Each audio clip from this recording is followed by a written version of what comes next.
স্বামীজী প্রচারিত নরনারায়ণের সেবা দ্বারা তিনি সেই পদ লাভ করিয়াছেন, যে পদ জ্ঞানীরা বিচারের দ্বারা, ভক্তেরা ভজনা দ্বারা এবং যোগীরা ধ্যান দ্বারা লাভ করেন।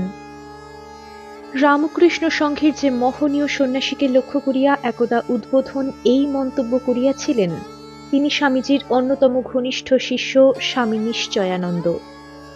ত্যাগ, তিতিক্ষা ও দৃঢ় নিশ্চয়তার গুণে তিনি স্বীয় গুরুদত্ত নামের সার্থকতা জীবনে যথার্থই প্রতিপন্ন করিয়াছেন।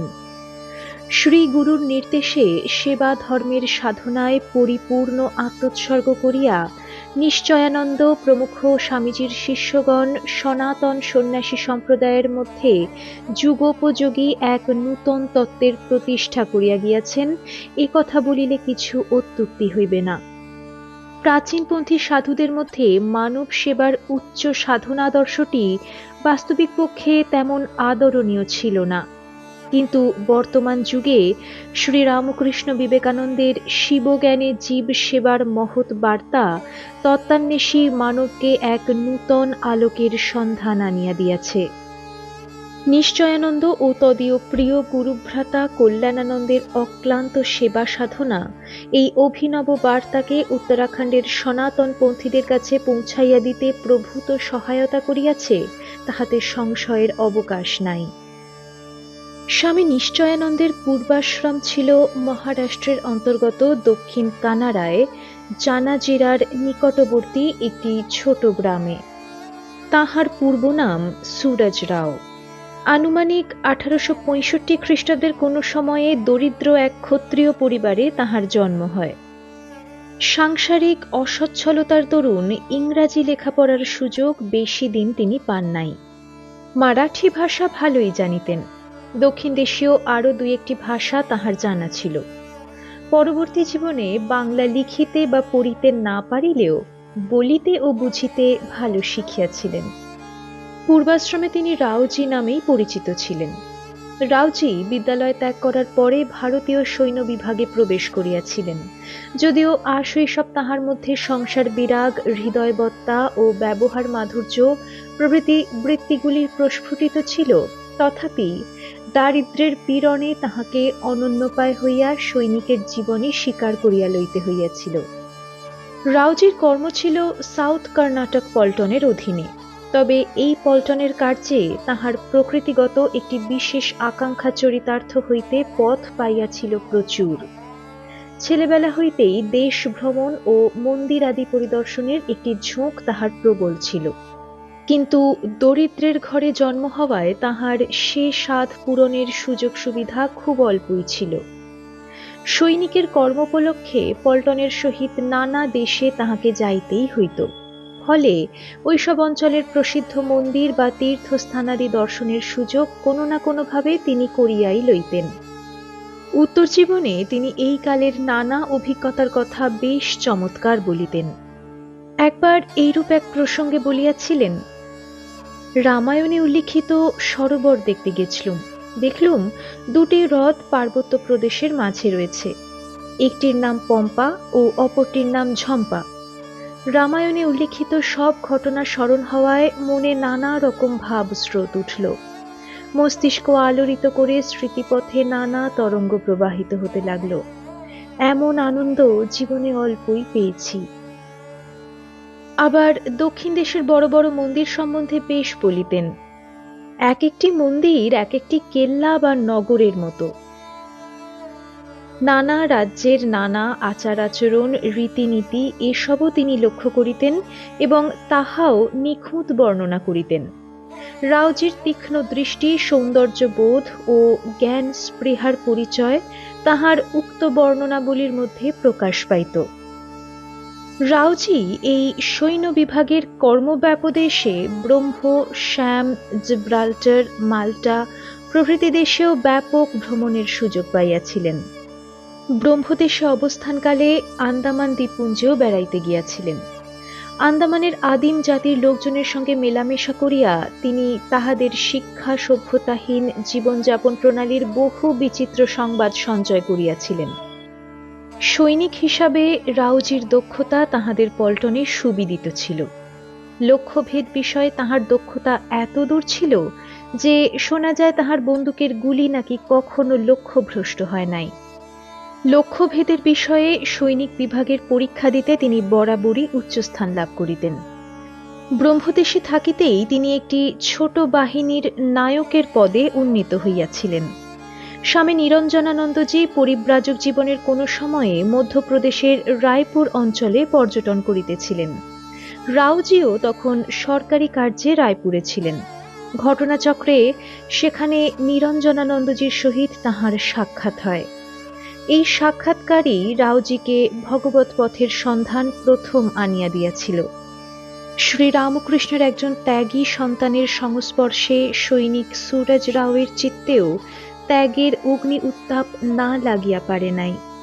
নিরঞ্জনানন্দজির মুখেই তখন সর্বপ্রথম শ্রীরামকৃষ্ণ বিবেকানন্দের কথা তিনি শুনিয়াছিলেন। অতঃপর স্বামীজির দর্শনাকাঙ্ক্ষায় মনে ব্যাকুলতা দেখা দিলে তিনি সুযোগের অপেক্ষায় পথ চাহিয়া রহিলেন। বিদেশে স্বামীজির বেদান্ত বার্তা তখন প্রত্যেক সংবাদপত্রেই নিয়মিত প্রকাশিত হইতেছিল।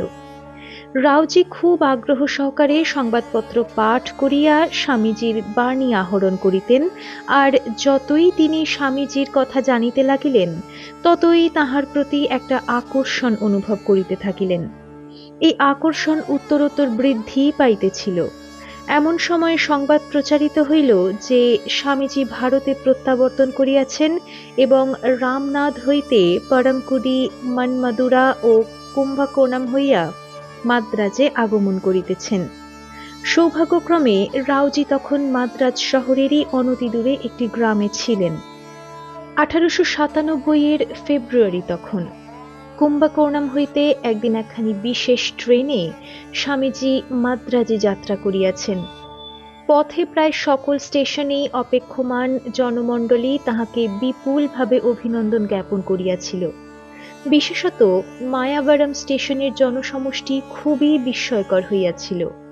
স্টেশন প্ল্যাটফর্মের উপরই একটি অভ্যর্থনা সভায় স্বামীজি সমবেত জনতার সশ্রদ্ধ অভিনন্দনের প্রতি সংক্ষিপ্ত অথচ হৃদয়স্পর্শী এক উত্তর প্রদান করিয়াছিলেন।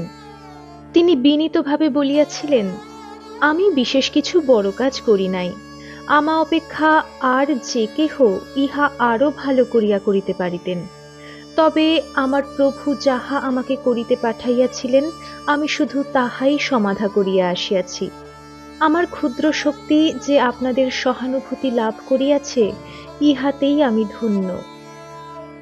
জয় স্বামী বিবেকানন্দ মহারাজ জি কি জয়। শতকণ্ঠের জয়ধ্বনির মধ্যে স্বামীজির ট্রেন মাদ্রাজের দিকে রওনা হইল আবার। অতঃপর মাদ্রাজের মধ্যবর্তী আর কোনো স্টেশনে গাড়ি দাঁড়াইবে না ইহাই স্থির ছিল। স্বামীজি এত নিকট দিয়া চলিয়া যাইতেছেন আর তাহাদের ভাগ্যে দর্শন মিলিবে না, এই চিন্তা রাওজিকে বড়ই বিচলিত করিয়া তুলিয়াছিল। এদিকে শত শত গ্রামবাসী রেল লাইনের ধারে এবং অখ্যাত ক্ষুদ্র স্টেশনটির প্ল্যাটফর্মের উপর আসিয়া ভিড় জমাইতেছিল একবার মাত্র তাহাকে দর্শন করিবার জন্য। রাওজি ঘরে বসিয়া থাকিতে পারেন নাই। সৈনিক সুরজ রাও অধৈর্য হইয়া দর্শনার্থী জনতার একটি বিরাট বাহিনী সংগঠন করিয়া স্থির করিলেন যে কোনো প্রকারেই হোক স্বামীজির চলন্ত ট্রেনকে থামাইতেই হইবে। তাহারা স্টেশন মাস্টারকে অন্তত 5 মিনিটের জন্য গাড়িকে দাঁড় করাইবার ব্যবস্থা করিয়া দিতে অনুনয় বিনয় করিতে থাকিলেন, কিন্তু গাড়ি থামাইবার ক্ষমতা স্টেশন মাস্টারের ছিল না। অবশেষে রাওজি সিদ্ধান্ত করিলেন যে জীবন পণ করিয়া অর্থাৎ রেল লাইনের উপর শুইয়া পড়িয়া তাহারা স্বামীজির গাড়িকে থামাইবেনি। স্বামীজির ট্রেন প্ল্যাটফর্মে প্রবেশ করিবার পূর্বে সত্যই দেখা গেল উন্মত্ত জনসমুদ্র রেল লাইনের উপর ভাঙিয়া পড়িতেছে এবং অসংখ্য মানুষ লাইনের উপর শায়িত হইয়া আছে। অগত্যা ট্রেন থামিতেই বাধ্য হইল। গার্ড সাহেবের ব্যাপারটি বুঝিতে বিলম্ব হইল না। উৎফুল্ল জনতা স্বামীজিকে দর্শনের জন্য তাহার কামরার দিকে তখন ছুটিতে থাকিলেন।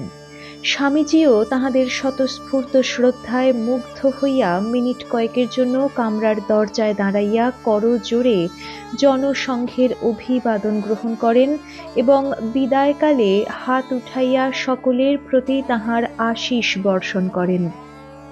স্বামীজির প্রথম দর্শন রাউজির ভাগ্যে এইভাবেই হইয়াছিল, কিন্তু ক্ষণিকের এ দর্শন তাহার দর্শন তৃষ্ণাকে আরো বিক্ষুব্ধই করিয়াছিল। সুরজরাও সৈনিক, দমিবার বা পশ্চাতে হটিবার লোক নহেন। ফিরিয়া না গিয়া মাদ্রাজের দিকেই যাত্রা করিলেন। সঙ্গে যথেষ্ট অর্থ লইয়া বাহির হন নাই, তাই পদব্রজেই চলিতে আরম্ভ করিলেন। পথ সংক্ষেপ করিবার জন্য সমুদ্রের তীর ধরিয়া চলিয়াছেন। এদিকে সন্ধ্যা আসন্ন, তাই দ্রুত হাঁটিতেছেন। সমুদ্র তীরে সারি সারি জেলেদের ঘর। সহসা রাউজি দেখিলেন অসংখ্য দীপমালায় অন্ধকার সমুদ্র তটে যেন আলোকের উৎসব শুরু হইয়াছে। গৃহে গৃহে প্রদীপ শ্রেণী সাজানো হইয়াছে। জেলেদের শিশুরাও আনন্দে মাতিয়াছে। উৎসবমত্ত একদল বালককে রাউজি জিজ্ঞাসা করিলেন, আজ এখানে কিসের উৎসব? বালকরা জবাব দিল, জানতে নেহি, জগৎগুরু আগে। আহা, মাদ্রাজের অশিক্ষিত ধীবররা পর্যন্ত জগৎগুরুর আগমনে আনন্দ উৎসব করিতেছে। রাউজির বুঝিতে আর বাকি থাকিল না কে এই জগৎগুরু। বিশ্বপূজ্য এই জগৎগুরুই যথার্থ জনগণমন অধিনায়ক, ইহাও সম্যক অনুভব করিলেন। রাউজি অবশেষে মাদ্রাজে আসিয়া পৌঁছিলেন বটে, কিন্তু তখন গভীর রাত্রি। মাদ্রাজের রাস্তাঘাট তাহার পরিচিত ছিল না, তাহাতে আবার এত পথশ্রান্ত ছিলেন যে ওই রাত্রিতে বেশি পথ চলা আর সম্ভব হইল না। জনৈক পথচারীকে জিজ্ঞাসা করিয়া স্বামীজির বাসস্থানের ঠিকানা জানিতে পারিলেন। আরও জানিলেন যে তিনি ভুলক্রমে শহর হইতে প্রায় 7 মাইল দূরে আসিয়া পড়িয়াছেন।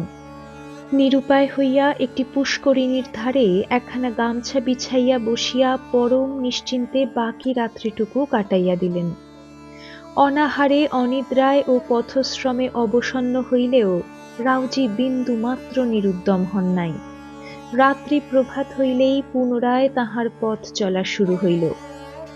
স্বামীজি তখন বেলগিরির আয়েঙ্গারের ক্যাসেল কার্নান ভবনে অবস্থান করিতেছিলেন। সকাল 7টা নাগাদ রাউজি আসিয়া ক্যাসেল কার্নানের দ্বারে উপস্থিত হইলেন। সেদিন বহু দর্শনার্থী অপেক্ষারত ছিলেন। রাউজি তাহাদের সহিত যুক্ত হইলেন। দীর্ঘ 5 ঘণ্টা অপেক্ষার পর আন্দাজ বেলা 12টার সময় তিনি স্বামীজির চরণ সমীপে যাইবার সুযোগ পাইলেন। রাউজির চোখ ফাটিয়া জল আসিল। সত্যই কি তিনি জগৎগুরুর চরণ প্রান্তে আসিয়া পৌঁছিয়াছেন আজ? আনন্দে আবেগে তাহার কণ্ঠ রুদ্ধ হইয়া আসিল। স্বামীজিকে সাষ্টাঙ্গ প্রণাম করিয়া চুপ করিয়া তাহার পদতলে বসিয়া থাকিলেন। একে একে সকলেই প্রণাম করিয়া চলিয়া যাইতে থাকিলেন। সুরজরাও কিন্তু এক ঠাঁই বসিয়াই থাকিলেন। স্বামীজির স্নেহদৃষ্টি এইবার ভাবী শিষ্যের দিকে পড়িল। কি নাম, কোথা হইতে আসিয়াছ, কি চাও, স্নানাহার হইয়াছে কিনা ইত্যাদি টুকিটাকি জিজ্ঞাসাবাদের পর স্বামীজি তাহাকে আপাতত আহারাদি করিয়া একটু বিশ্রাম করিতে বলিলেন। রাউজিও স্বামীজির আদেশ পালন করিয়া বিশ্রামাদি করিয়া একটু সুস্থ হইলেন।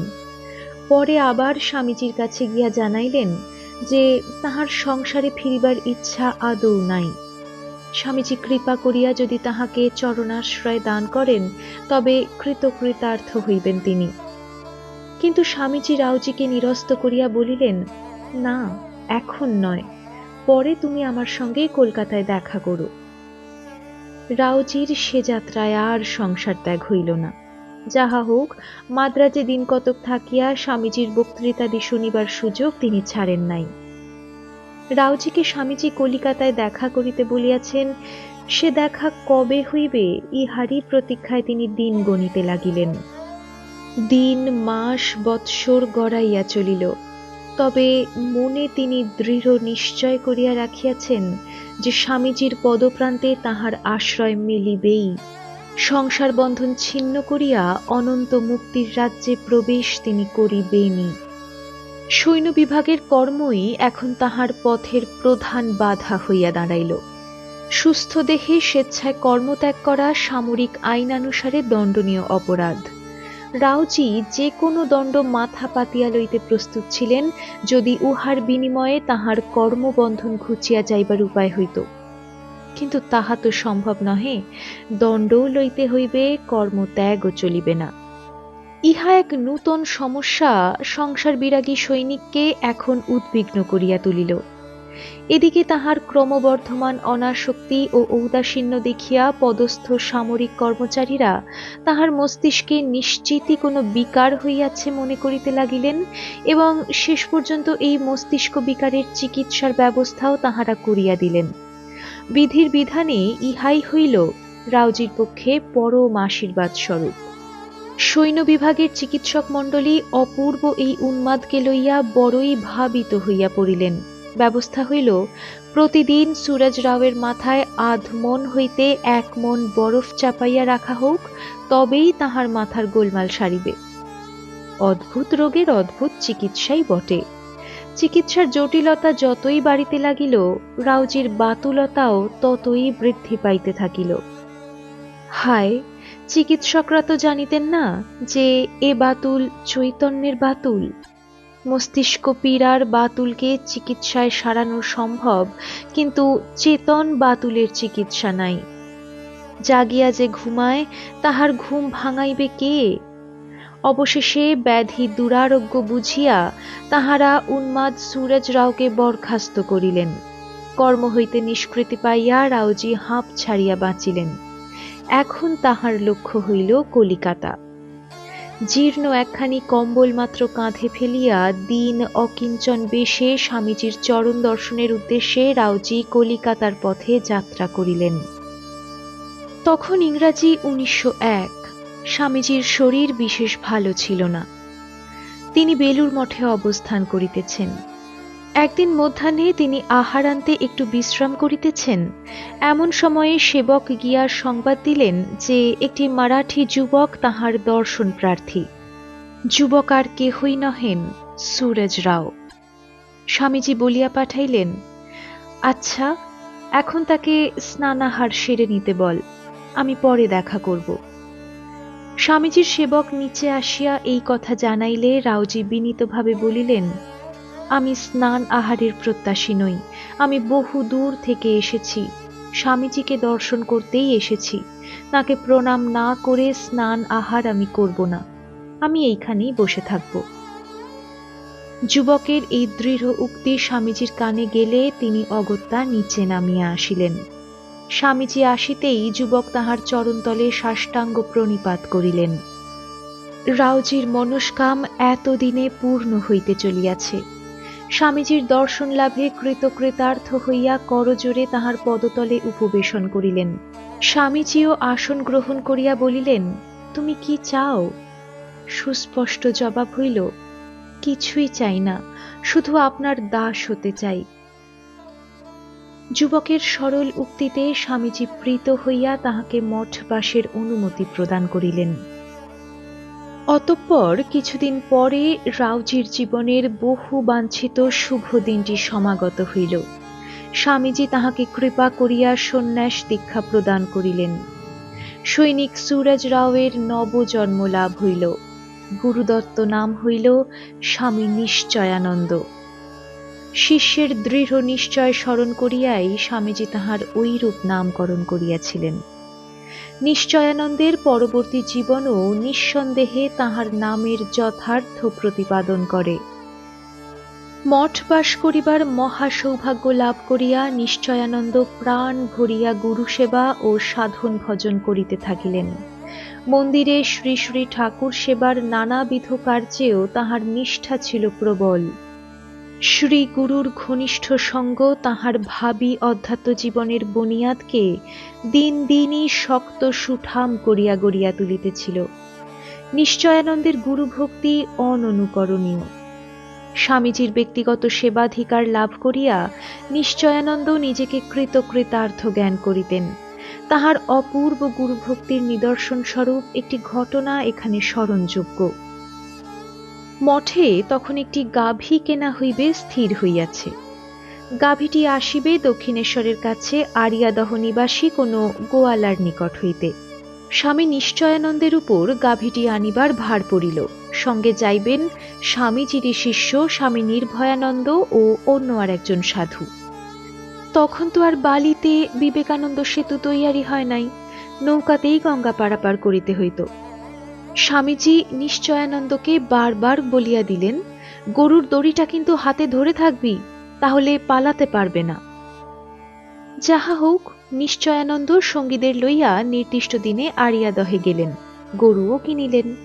বর্ষাকাল তখন, গঙ্গায় স্রোতের টান প্রচণ্ড। গঙ্গা পার হইবার জন্য গাভীটিকে লইয়া তাহারা নৌকায় চড়িয়াছেন।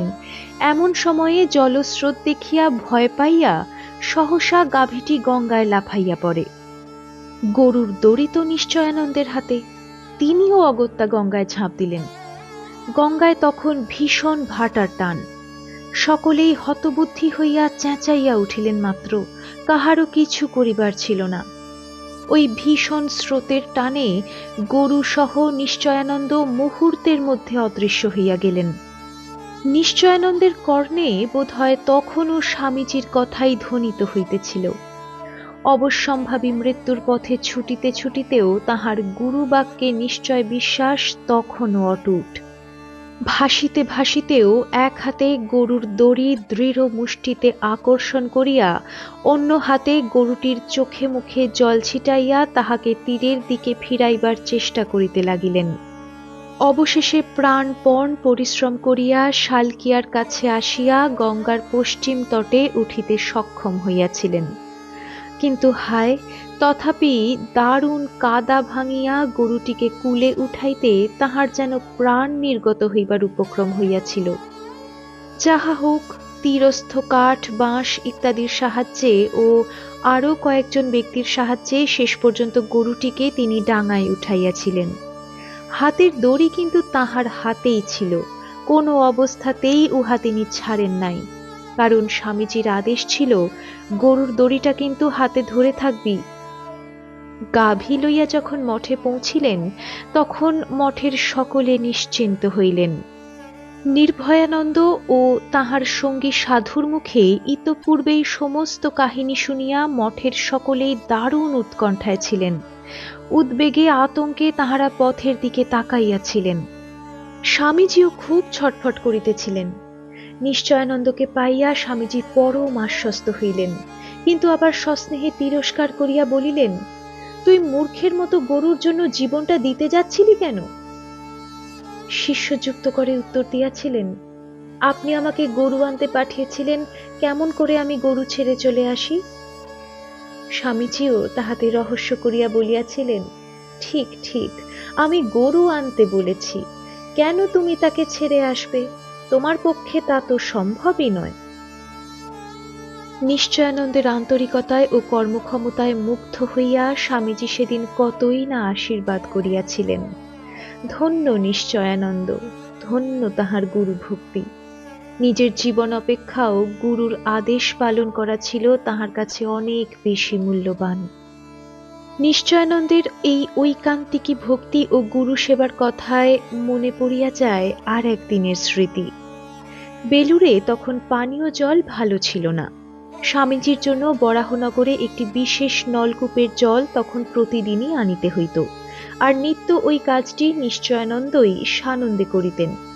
একদিন জল ভরা কলসি লইয়া গঙ্গা পার হইয়া তিনি মঠে প্রবেশ করিতেছেন। পথে একজন পাশ্চাত্য মহিলা ভক্তের সঙ্গে দেখা। বিদেশিনী মহিলাটি তাহাকে সহানুভূতি জানাইতে বলিলেন, ওয়েল স্বামী, why don't you engage one servant to fetch the water? আচ্ছা স্বামী, তুমি কেন একজন লোক নিযুক্ত করো না এই জল বহনের জন্য? একনিষ্ঠ গুরুভক্তি এই অযাচিত সহানুভূতিতে প্রচণ্ড আহত হইল। রুষ্ট নিশ্চয়ানন্দ মাত্র একটি কথায় জবাব দিয়াছিলেন, you are a foolish lady. নির্বোধ মহিলা। মহিলাটি তরুণ সন্ন্যাসীর কাছে এইভাবে তিরস্কৃত হইয়া অত্যন্ত অভিমান ভরে স্বামীজির নিকটে গিয়া অভিযোগ জানান। বলেন, স্বামীজি, আমি কি এমন অন্যায় বলিয়াছি যাহার জন্য তোমার ওই ছোকরা শিষ্যটি আমাকে ফুলিশ লেডি বলে ভর্ৎসনা করিল? স্বামীজি ক্ষুব্ধ শিষ্যাকে সস্নেহে বুঝাইয়া দিয়েছিলেন, ইহা ভারতবর্ষ, গুরু সেবাকে এখানে প্রধান ধর্ম সাধন মনে করা হয়। সাধন নিষ্ঠাতে আঘাত লাগাতেই নিশ্চয়ানন্দ ঐরূপ রূঢ় বাক্য তোমাকে বলিয়াছে। যাহা হোক, বিদেশিনী ওই মহিলাটি পরে অবশ্য লজ্জিত বোধ করেন এবং স্বামীজির নির্দেশে নিশ্চয়ানন্দের কাছে যাইয়া অত্যন্ত অনুতাপ প্রকাশ করেন। নিশ্চয়ানন্দ ততক্ষণে স্বামী অদ্বৈতানন্দজির সঙ্গে সবজি খেতে গলদঘর্ম হইয়া মাটি কোপাইতেছিলেন। পরনে ছিল কৌপিন মাত্র। অকস্মাৎ সেখানে ক্ষমা প্রার্থিনী মেম সাহেবের আবির্ভাবে সরল অকপট সাধু নিশ্চয়ানন্দ কিঞ্চিৎ বিব্রত হইলেও চটপট জবাব সারিয়াছিলেন, yes yes, I have pardoned you, you please go now. হ্যাঁ হ্যাঁ, আমি মার্জনা করিয়াছি, আপনি দয়া করিয়া এখন এখান হইতে চলিয়া যান। নিশ্চয়ানন্দের জীবন ছিল একান্তভাবেই বিবেকানন্দগত প্রাণ। মাঝে মাঝে উহার বাহ্য দোতনা এরূপ হইত যে তাহাকে রামগত প্রাণ শ্রী মহাবীরেরই সুযোগ্য উত্তর সাধক বলিয়া মনে হইত। একবার একটি কাণ্ড ঘটে ভক্ত ভৈরব মহাকবি গিরিশের ভবনে। নিশ্চয়ানন্দ গিয়াছেন গিরিশবাবুর বাড়িতে।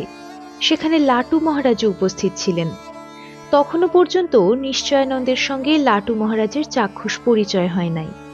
গিরিশবাবু তাহার স্বভাব সিদ্ধ আমোদ প্রিয়তার বশে লাটু মহারাজের সহিত নিশ্চয়ানন্দের পরিচয় করাইয়া দেন এই বলিয়া, এই দেখ, স্বামীজির এক সেপাই চেলা। লাটু মহারাজও কম রসিক ছিলেন না। তিনিও রগর জমাইবার জন্য বলিয়া বসিলেন, আরে সব হুজুক, ছোঁড়া লোক পেলে না, শেষে কিনা স্বামীজিকে গুরু বানালে। নিশ্চয়ানন্দের দিকে ফিরিয়া একটু ব্যঙ্গ মিশ্রিত স্বরে বলিতে থাকেন, তুমি স্বামীজির চেলা বনেছ? স্বামীজি সম্বন্ধে তুমি কি জানো? তুমি কি এমন দেখলে তার মধ্যে? তুমি গুরু করার আর লোক পেলে না? নিশ্চয়ানন্দ উত্তেজনায় ফাটিয়া পড়িলেন। কটমট দৃষ্টিতে লাটু মহারাজের মুখের দিকে তাকাইয়া সরসে জিজ্ঞাসা করিলেন, आप किसको गुरु बनाए? आपने गलती किया जो स्वामी जी को गुरु नहीं बनाए। এদিকে গিরিশবাবু মুচকি হাসিয়া নাটকটি উপভোগ করিতেছেন। যাহা হোক, নাটক বেশি দূর গড়াইতে পারে নাই। গিরিশবাবু লাটু মহারাজের পরিচয় প্রকাশ করিয়া ফেলেন। নিশ্চয়ানন্দ তখন লাটু মহারাজের চরণে দণ্ডবৎ পতিত হইয়া বারবার প্রণতি জানাইতে থাকেন। লাটু মহারাজও প্রণত নিশ্চয়ানন্দের পিঠ চাপড়াইয়া বলেন, হ্যাঁ, গুরুর যোগ্য চেলাই বটে। এই হচ্ছে ঠিক ঠিক স্বামীজির চেলা, এই তো চাই। সেদিন লাটু মহারাজ খুব আশীর্বাদ করিয়াছিলেন নিশ্চয়ানন্দকে। এই ঘটনা স্মরণ করিয়া নিশ্চয়ানন্দ পরবর্তীকালে বলিতেন, লাটু মহারাজ পরীক্ষা করার জন্যই অমন মাঝে মাঝে করতেন। একান্ত সাহচর্যের সুযোগেই স্বামীজির নিকট হইতে নিশ্চয়ানন্দ তাহার ব্যক্তিগত জীবনের বহু পথ নির্দেশ লাভ করিতে পারিয়াছিলেন। শুধু লাভ করিয়াই ক্ষান্ত হন নাই, তাহার পরবর্তী জীবনে ওই সকল নির্দেশকে অক্ষরে অক্ষরে পালন করিতে সম্পূর্ণভাবে তিনি আত্মোৎসর্গ করিয়াছেন। একদা সন্ধ্যায় স্বামীজি তাহার ঘরে একা বসিয়াছিলেন। নিশ্চয়ানন্দকে কাছে পাইয়া ডাকিয়া বলিলেন, দেখো নিশ্চয়, সাধু হয়ে অপরের গলগ্রহ হওয়া উচিত নয়। কোনো ব্যক্তির অন্ন গ্রহণ করলেই প্রতিদান দিতে হয়। সাধু সমাজ অন্যের অন্ন খেয়ে খেয়ে জড়ো হয়ে গেছে। অপরের ওপর নির্ভর করতে করতে তাদের উন্নতি না হয়ে ঘোর অবনতি হয়েছে। তুমি কখনো যেন এমন করো না। যদি কাজ কিছু করতে নাও পারো, ভিক্ষে করে একটি পয়সা সংগ্রহ করে তা দিয়ে একটি মাটির কলসি কিনে রাস্তার ধারে বসে তৃষ্ণার্ত পথিকদের জল দিও। তৃষাতুরকে জল পান করালেও মহৎ কাজ হবে। নিষ্ক্রিয় হয়ে অপরের অন্ন খাওয়া অতি দূষণীয়। স্বামীজির এই শিক্ষাকে নিশ্চয়ানন্দ কতখানি গুরুত্ব প্রদান করিয়াছিলেন তাহার উত্তর জীবন পর্যালোচনা করিলেই তাহা উপলব্ধি করা যায়। বলিতে গেলে তাহার সমগ্র জীবনটি ছিল স্বামীজির উক্ত আদর্শের একটি জীবন্ত উদাহরণ স্বরূপ। জাপানি মনীষী ওকাকুরা স্বামীজিকে জাপানে লইয়া যাইবার জন্য যখন এদেশে আসিয়াছিলেন, তখন নিশ্চয়ানন্দ মঠেই ছিলেন। ওকাকুরা কিছুদিন বেলুর মঠে বাস করিয়াছিলেন। স্বামীজির শরীর অসুস্থ হওয়ায় অবশ্য শেষ পর্যন্ত আর তাহার জাপান পরিদর্শন হয় নাই। এই কালের অনেক স্মৃতিকথা নিশ্চয়ানন্দের মুখে পরে শোনা যাইত। প্রসঙ্গত একটি ঘটনা তিনি বলিতেন। একবার কয়েকজন জাপানি প্রতিনিধি মঠে আসিয়া স্বামীজির নিকট প্রস্তাব করেন যে তাহাকে জাপানে লইয়া যাইবার জন্য তাহারা বড়ই আগ্রহশীল এবং তাহার যাবতীয় ব্যয়ভার জাপান সরকার সানন্দে বহন করিবেন। শুধু স্বামীজির ব্যক্তিগত খরচই নহে, তাহার অভিপ্রায় মতো ভারতের যে কোনো কার্যের জন্য জাপান সরকার অর্থ সাহায্য করিতে প্রস্তুত, যদি তিনি সরকারের নিয়ন্ত্রণাধীনে সকল কার্য করেন। স্বামীজি জাপানিদের এই প্রস্তাবে খুবই ক্ষুব্ধ হইয়াছিলেন এবং সরাসরি তাহাদিগকে জানাইয়া দিয়াছিলেন, আমি যাব না। তাহার এই অসম্মতির কারণ জিজ্ঞাসিত হইলে নিশ্চয়ানন্দকে সেদিন স্বামীজি বলিয়াছিলেন, দেখো নিশ্চয়, বিবেকানন্দ কি বাজারের জিনিস যে টাকা দিয়ে কিনতে পারা যায়? এই প্রসঙ্গে বেশ একটি মজার ঘটনা এখানে উল্লেখযোগ্য। গুরু আজ্ঞা পালনে তৎপর সৈনিক নিশ্চয়ানন্দের একখানি আলেখ্য ঘটনাটিতে পাওয়া যাইবে। স্বামীজি জাপান যাইতে অসম্মত হওয়ায় ওকাকুরার ভারী অভিমান হইয়াছিল। একদিন বলিয়া ফেলিয়াছিলেন, আপনার জন্য এত সব দামি দামি প্রেজেন্টেশন নিয়ে এলাম আমরা, আপনি জাপানে যাবেন না তাতে আমাদের মনে খুব লাগছে। স্বামীজি দামি দামি প্রেজেন্টেশনের কথা শুনিয়াই তৎক্ষণাৎ বলিয়া ওঠেন, ডাক তো সেপাইকে, এইসব দামি দামি কি সব ছাই ভস্য জাপান থেকে এসেছে, এগুলো সব গঙ্গায় ফেলে দিয়ে আসুক। ব্যাস, নিশ্চয়ানন্দ আসিয়াই জো হুকুম বলিয়াই জাপান হইতে আনিত উপহার দ্রব্যগুলি তুলিয়া লইয়া গঙ্গায় ভাসাইতে ছুটিলেন। কিন্তু সহসা পথে বাধাপ্রাপ্ত হইলেন শরৎ মহারাজের কাছে। শরৎ মহারাজ তাহাকে নিরস্ত করিতে বলেন, আরে থাম থাম, এমন সব ভালো ভালো জিনিসগুলো গঙ্গায় ফেলে দিস না। নিশ্চয়ানন্দ গর্জিয়া উঠিয়াছিলেন, ইয়ে নেহি হো সকতা, আপ যাইয়ে স্বামীজি কা হুকুম লে আইয়ে, হুকুম ক্যান্সেল কিজিয়ে নেই তো হাম জরুর ফেঁক দেঙ্গে। অগত্যা শরৎ মহারাজ স্বামীজির কাছে যাইয়া কি বুঝাইলেন। স্বামীজি বোধহয় বলিয়াছিলেন, ওরা ওদের জিনিস নিয়ে যাক, নতুবা গঙ্গাতেই যাবে ওসব। যাহা হোক, শেষ পর্যন্ত মূল্যবান উপঢৌকন সামগ্রীগুলির আর গঙ্গা প্রাপ্তি হয় নাই। ঘটনাটিতে নিশ্চয়ানন্দের একনিষ্ঠ আজ্ঞাবহতা এবং যুগপৎ দৃঢ় ও সরল চরিত্রের ছবিটি যেমন পরিস্ফুট, তেমনি তাহার অসাধারণ গুরুর অসামান্য ত্যাগ ও কঠোর সন্ন্যাসাদর্শও অপূর্ব ব্যক্ত হইয়াছে। সৈনিক সুলভ তেজ ও আনুগত্য নিশ্চয়ানন্দের চরিত্রে যুগপৎ প্রকাশ থাকিয়া তাহার জীবনকে বড়ই বিশেষত্বমণ্ডিত করিয়াছিল। তাহার সকল শৌর্য বীর্য ও কর্ম আখেরে বিলীন হইত অনন্য সাধারণ গুরু ভক্তিতে। নিশ্চয়ানন্দ চরিত্রের ইহাই ছিল সুনিশ্চয় সৌন্দর্য। একদিনের ঘটনা। গুরুভ্রাতা বোধানন্দ কি একটা ব্যাপার লইয়া ভারী খেপাইতে থাকিলে বীর জওয়ান নিশ্চয়ানন্দ অসহিষ্ণু হইয়া যোদ্ধাং দেহি ভাবে তাহাকে তাড়া করেন। নিতান্তই তারুণ্যের উচ্ছলতা এবং প্রণয় কলহ ছাড়া কিছুই ছিল না উহাতে। তবুও অতি স্নিগ্ধ একখানি চিত্র, যাহাতে উজ্জ্বল বর্ণ সমাবেশ ঘটিলেও কোথাও উগ্রতা প্রকাশ পায় নাই, তেজ থাকিলেও তীব্রতা নাই, দৃষ্টি ঝলসাইবে কিন্তু আকর্ষণ করিবে। রুষ্ট নিশ্চয়ানন্দ ছুটিতেছেন, বোধানন্দকে সমুচিত শিক্ষা না দিয়া তিনি কিছুতেই ক্ষান্ত হইবেন না। আর বোধানন্দ তাড়িত হইয়া ছুটিতে ছুটিতে হয়রান হইয়া সর্বশেষে গিয়া স্বামীজির কক্ষে আশ্রয় লইলেন। নিশ্চয়ানন্দ ছাড়িবার পাত্র নহেন। স্বামীজির দরজায় গিয়া থমকিয়া দাঁড়াইয়া পড়িয়াই দেখিতেছেন বোধানন্দ কিভাবে রেহাই পাইবে। বোধানন্দ ততক্ষণে ভীত বালকের মতো স্বামীজির শয্যাতলে গিয়া লুকাইয়া পড়েন।